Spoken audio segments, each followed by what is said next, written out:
Lagi na po sumasakit yung likod ko, namimilay na ako.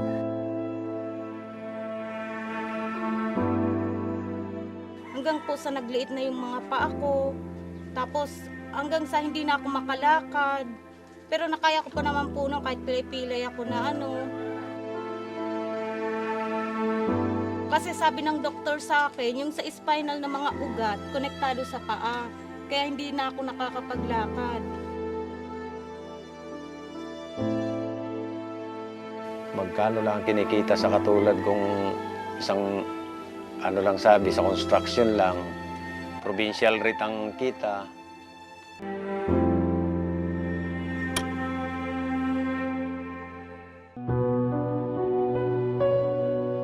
Naging parlorista sa loob ng mahigit 3 taon na ang naging hanap buhay ni Nanay Charo Inahe. Masipag at aktibo si Nanay Charo. Ngunit isang pangyayari ang hindi inaasahan niya nang magkaroon siya ng lumalaking bukol sa kanyang likod matapos siyang turukan ng anesthesia. Kaya naman, minabuti niya na nailapit ang lumalaking problema nito. Makakausap natin sa kabilang linya ng telepono si Charo Inahe, ang ginang sa Sorsogon at tinubuan ng bukol sa likod matapos turukan ng anesthesia. Nang operahan siya, 1 taon na ang nakalilipas. Magandang hapon sa iyo, Ma'am Charo. Magandang hapon po, sir. Okay. So, simula ho nang magkabukol ka noong 2020, kayo po ba ay nakapagpa-check up na or naipatingin nyo na yan sa doktor? Opo. Okay. Ano po ang sabi ng doktor, Ma'am Charo? Nang hindi pa po tayo masyadong matito, ang sabi po sa akin ng doktor, i-hot compress ko lang daw po, baka gawa ng anesthesia.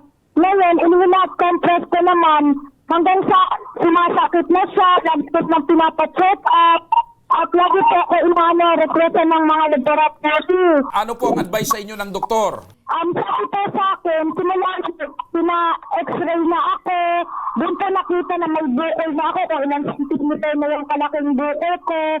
Pagkatapos po naman, pa-CT scan, unang CT scan ko, na-biopsy na po ako noong una. Bakit daw umantong sa ganitong kalaki yung bukol dyan sa likod mo? Ang sabi po sa akin ng doktor, matagal na daw po sakit. Ngayon lang daw tumedong yung bukol, lumabas ang bukol. Ano po yung pinakakailangan nyo po ngayon, Ma'am Charo? Bakit po kayo lumapit sa Ako Bicol? Ako po lumapit sa inyo kasi alam ko po na malaki, na marami na rin po kayo matulungan. Kaya naglakas loob po ako na humingi sa inyo ng tulong na sana makapag-laboratory rin ako para maisagawa na yung CT scan ko.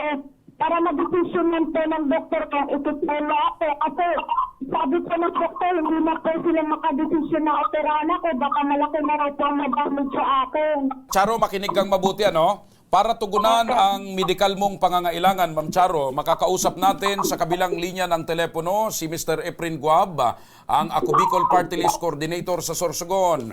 Magandang hapon po. Tutulungan po natin siya kung kailangan operahin. Nandiyan po ang Ako Bicol Party List ng Sorsogon. Handa po tumulong sa kanya sa kanyang pangangailangan. Pupunta po muna siya para matingnan ang kanyang kalagayan.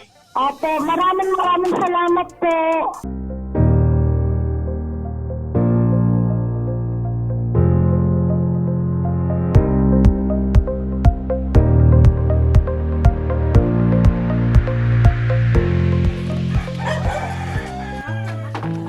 Nang maabot ng team ang kinaroroonan nito, isang payat at nanghihinang Charo ang aming natagpuan.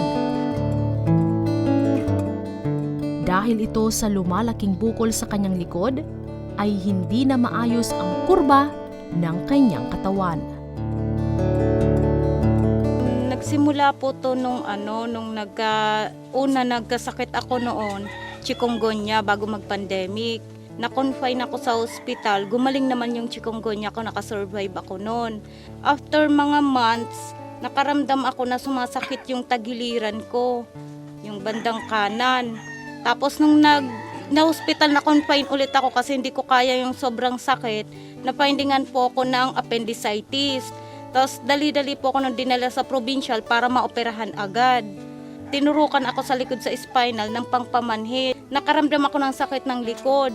Baka nga dala lang ng anesthesia, kung manhid lang na ano.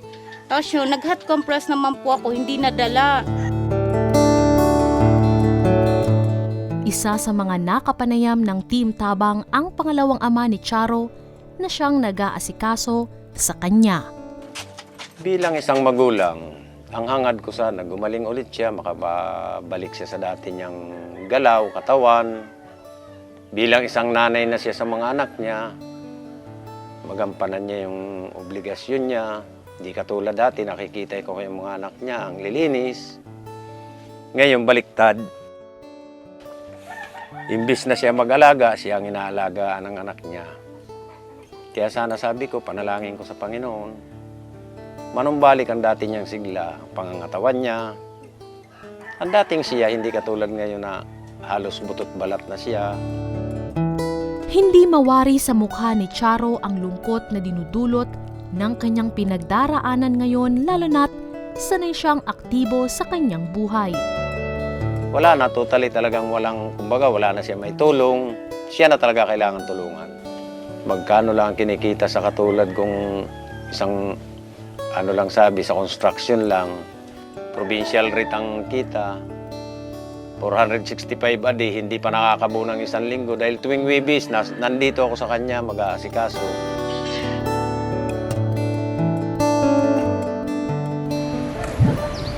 Sari-saring gulay ang itinitinda rin niya para makadagdag sa kailangan ni Charo, ngunit hindi pa rin sapat ito para sagutin ang gamutan na kinakailangan ni Charo.